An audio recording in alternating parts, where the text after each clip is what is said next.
এখানটা সই করবেন।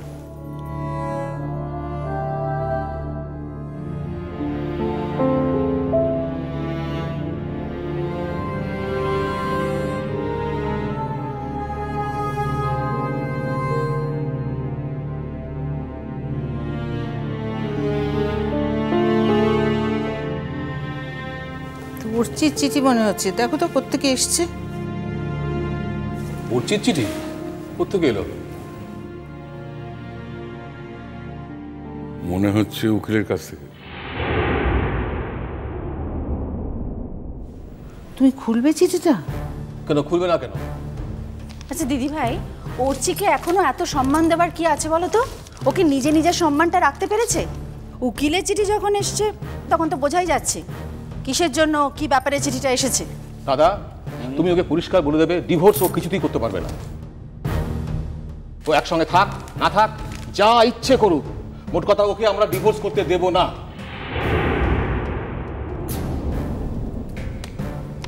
উকিলেরই চিঠি। This is to inform you that your case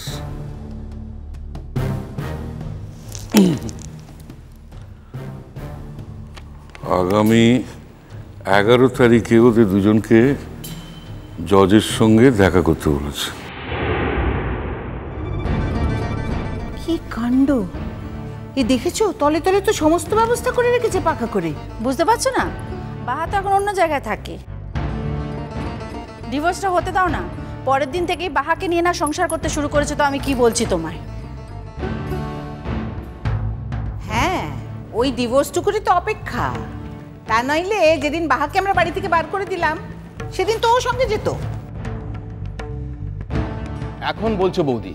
হ্যাঁ, এখন বলছো? দাও, আরো আদর দাও। কখনো কাউকে শাসন করতে দাওনি তুমি। তোমায় কি বলবো, দাদা নিজে কি করেছে, এখন তার ফল ভুগছে। তোমরা অনেকক্ষণ ধরে অনেক কথা বলে যাচ্ছ, হ্যাঁ, কিন্তু আমি একটা কথাই বলতে চাই। আচ্ছা, আজকে যদি দাদা ভাই কমলিকাকে ডিভোর্স না দেয়, তাহলে কি কমলিকা এই বাড়িতে এসে সংসার করবে? যদি তোমাদের উত্তর হ্যাঁ হয়, তাহলে আমি নিজে বলছি দাদা ভাই কমলিকাকে ডিভোর্স দেবে না। কিন্তু আমি তোমাদের সবার সঙ্গে চ্যালেঞ্জ করছি বাবা, কমলিকা কিছুতেই আর দাদা ভাইয়ের সঙ্গে সংসার করবে না, কিছুতেই না। রূপু, আমি তো দেখছি তোমার সাহসের কোনো সীমা পরিসীমা নেই। তুই বড়দের মাঝখানে দাঁড়িয়ে মন্তব্য করছো। কে তোমার মতামত শুনতে চেয়েছে? হ্যাঁ, কে শুনতে চেয়েছে?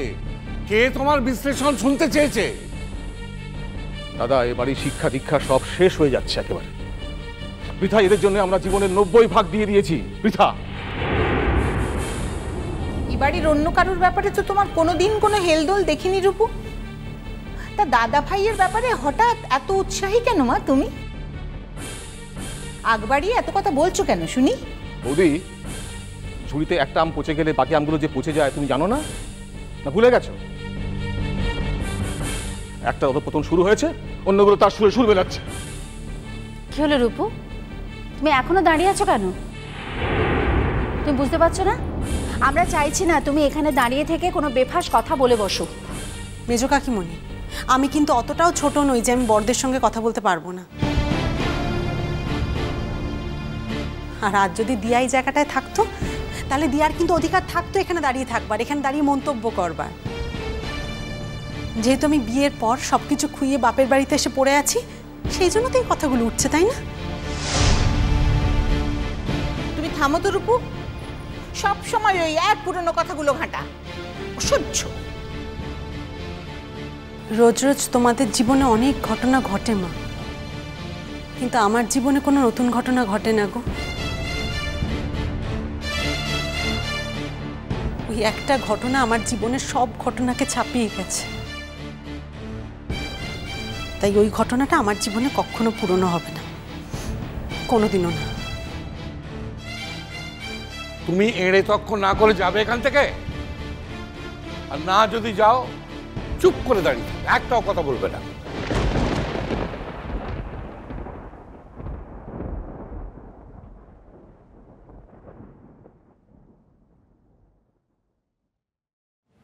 জেঠিমণি,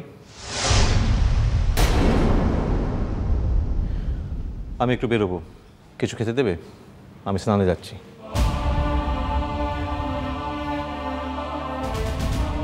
রূপু, বলে দাও খাবার টেবিলে ঢাকা দেওয়া আছে।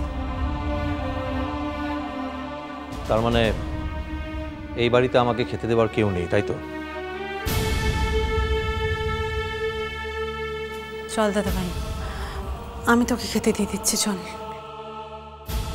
ও মা, কে বলেছে নেই?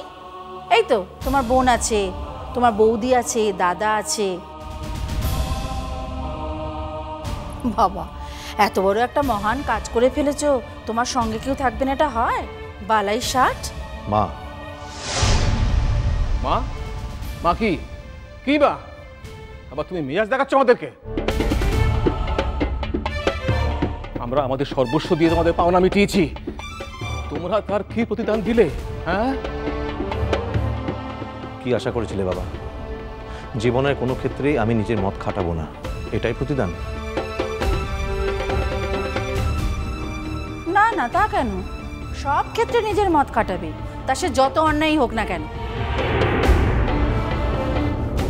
কমলিকাকে যখন পছন্দ করে বিয়েটা করেছিলি, তখন কি বাড়ির লোকে সেটা ঠিক করে দিয়েছিল, নাকি নিজের মতেই করেছিলি অর্চি? যাক, ওসব বাজে কথা ছাড়ো তো। এই বৌমা, চিঠিটা দিয়ে দাও তো, আর বলো এ বাড়িতে থেকেও সব ডিভোর্স করা চলবে না। এ বাড়ির লোকেদের সঙ্গে সব সম্পর্ক চুকিয়ে তারপরে যা ইচ্ছে করুক।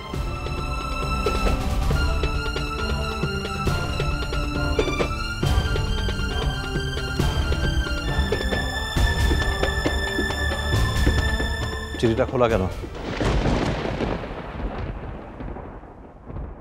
আমি খুলেছি। চিঠিটা বোধহয় আমার নামে এসেছে, তুমি হয়তো খেয়াল করোনি। বলে দাও, খেয়াল করেছি বলেই খুলে পড়েছি। কেন? মানহানি মামলা করবে নাকি আমাদের শুলে চড়াবে? না, কিছুই করব না। কিন্তু এর আগে তো আমাদের বাড়িতে এরকম কিছু হতো না, তাই একটু অবাক লাগছে। এই বাড়িতে তো আগে আরো অনেক কিছুই হয়নি অর্চি। এত নোংরামিও তো এর আগে এ বাড়িতে কেউ করেনি না।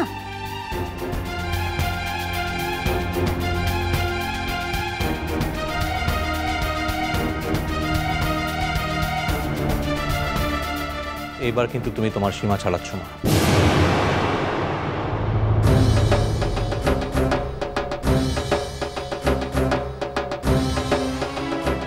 বাড়ি শুদ্ধ সবাইকে তো ছোট করছোই, তার সঙ্গে নিজেকেও ছোট করছো। আমি জোড়হাত করছি বলবো, এই ছোট হওয়ার গপ্পটা যেন আমাদের আর শুনতে না হয়, কারণ আমরা ইতিমধ্যে এই ছোট হতে হতে হতে হতে একবারে মাটিতে মিশিয়ে গেছি। মোটের উপর এই ডিভোর্স তুমি করতে পারবে না অর্চি। এটা অবাস্তব কথা বলছো বাবা, এটা হয় না। তাহলে আমাদের সঙ্গে সব সম্পর্ক খোয়াতে হবে।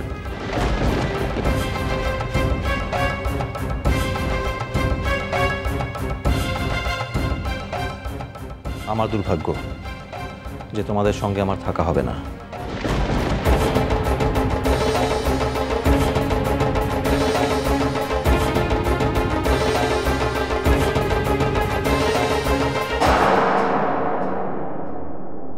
আজ বাড়ি গিয়ে পিসিমণির কাছে অনেক গল্প শুনব। আচ্ছা ধ্রুব, দোদুলের সঙ্গে আপনার যোগাযোগ আছে?